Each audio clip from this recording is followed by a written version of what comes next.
नमस्कार मित्रांनो, मी वरुण. तर डेली प्रमाणे आज एक आपल्याला काम आहे, ते म्हणजे आपल्याला काउंटर सेटअप करायचा आहे. तर तो कशा पद्धतीने सेट करणार आहोत, चला तर कॉमिसरीत पहिल्यांदा जाऊन आपण भाजी उचलणार आहोत, त्यानंतर आपण ब्लांचिंगला घेणार आहोत आणि काउंटर सेट करणार. चला तर पाहूया पुढे कोणते कोणते कामे कशा पद्धतीने करावे लागतील.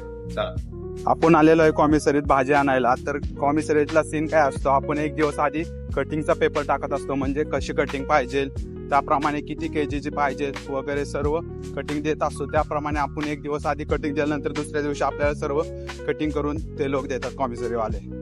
त्यानंतर आपण हे सर्व कटिंग घेऊन येतो आणि त्याचे वगैरे ब्लांच वगैरे असे करून ठेवतो. तर आपण आता सर्व कटिंग घेऊन जाणार आहोत ट्रॉलीमध्ये सेट करून.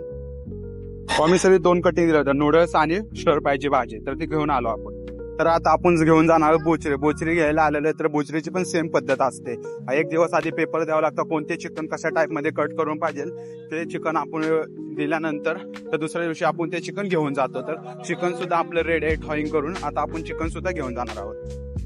भाजी आणि चिकन घेऊन आल्यानंतर आपण चिकन फ्राय करायचं आहे आणि भाजी आपल्याला ब्लांच करून सेटअप त्याचा रेडी करायचा आहे. त्यानंतर आपण करणार आहोत डिमसमचे सॉस रेडी. तर ते डिमसम सॉसमध्ये आपला पहिला सॉसमध्ये स्कॅलन सॉस, त्यासाठी आपल्याला फाईन चॉप एकदम स्कॅलन करून घेणार आहोत आणि त्यानंतर आपण स्कॅलन सॉस बनवणार आहोत डिमसमच्या. स्कॅलन सॉसची कटिंग झाल्यानंतर आपण जाणार आहोत सूप बनवायला. तर एका साईडला तोपर्यंत थापा शेफ ॲप्रॉन खाऊन तयारच होते. तर त्यांच्याकडे कॅमेरा फिरवत त्यांना वाटतं सस्ता शाहरुख खान झाल्यासारखं, त्यामुळे त्यांची ऍक्टिंग सुरू होते. तर ते सूप बनवत होते, मी पण सूप बनवायला गेलो. नंतर आपले सूप बनवून झाले की आपण करणार आहोत नूडल्स बॉईल. सर्व नूडल्स बॉईल करण्याआधी आपण सर्व नूडल्सच्या पॅकेटमधून नूडल्स काढून घेणार. तर तिथे पण थापाशेप आले, त्यामुळे मी त्यांना कुठे घेऊन जात नाही. तर नूडल्स ह्या पॅकेटमधून काढण्याचे एक टॅक्ट आहे. जर तुम्ही नूडल्स हातात बघितलं तर एकदम पातळ स्टिक आहे, तर तुम्ही ते इझी मोडू शकता. पण जोरात पकडून जर खाली एकदम जोरात प्रेस केलं टेबलवर तर वरच्या साईडून नूडल्स बाहेर येतात. ती एक टेक्निक आहे. ह्या पद्धतीने बघा थापाशेपवर मी कशा पद्धतीने हे नूडल्सचे पॅकेट ओपन करतो.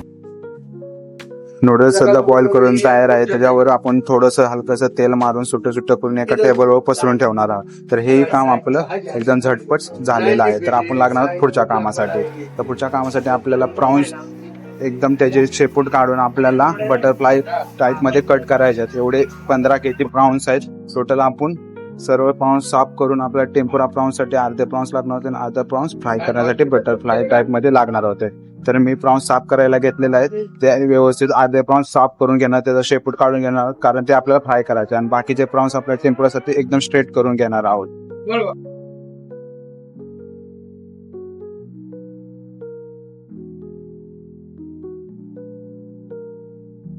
एका साईडला मी अर्धे प्रॉन्स घेतले होते साफ करायला, तर दुसऱ्या साईडला आपला हा जॉनी भाव म्हणजे तुम्ही तो वाला जॉनी भाव समजू नका, तो आमचा एशियनचा हा जॉनी भाव आहे. तर हो टेम्पुरासाठी प्रॉन्स असे अगदी स्ट्रेट करत आहे. तर हे 6 kg प्रॉन्स एकदम स्ट्रेट करून एका पॅन मध्ये सेट करून ठेवणार आहे.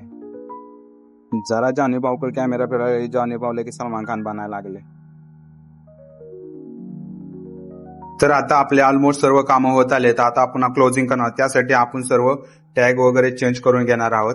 हे व्हेजचे टॅग आहेत हिरवेवाले आणि रेडचे नॉनव्हेज टॅग आहेत. हे सर्व टॅग वगैरे आपण सर्व जे एक्सपायर टॅग झालेले आहेत ते काढून सर्व टॅग वगैरे करून घेणार आहोत. क्लोजिंगच्या टायमिंगला हे करावं लागतं आम्हा लोकांना. त्यानंतर आपला सेटअप वगैरे सर्व रेडी आहे उद्याचा काउंटरचा. आणि सर्व थाय करी वगैरे सर्व करीज वगैरे सर्व रेडी आहे. हा आपले टॅगिंग अशा प्रकारे केले जाते. त्याच्यानंतर 2 दिवसाचे टॅगिंग असते. ते 2 दिवसानंतर आपल्याला चेंज करावं लागते सर्व टॅग्स. व्हेजचे अलग आणि नॉनव्हेजचे अलग असे प्रकारचे टॅग असतात. आणि आपण आता हे सर्व टॅगिंग करून आपण घरी जाणार आहोत. Guys, today Mazduri hours complete. Okay, so we are going to home. Bye. आमची शिफ्ट संपलेली आहे, तर आता आम्ही घरी चाललोय.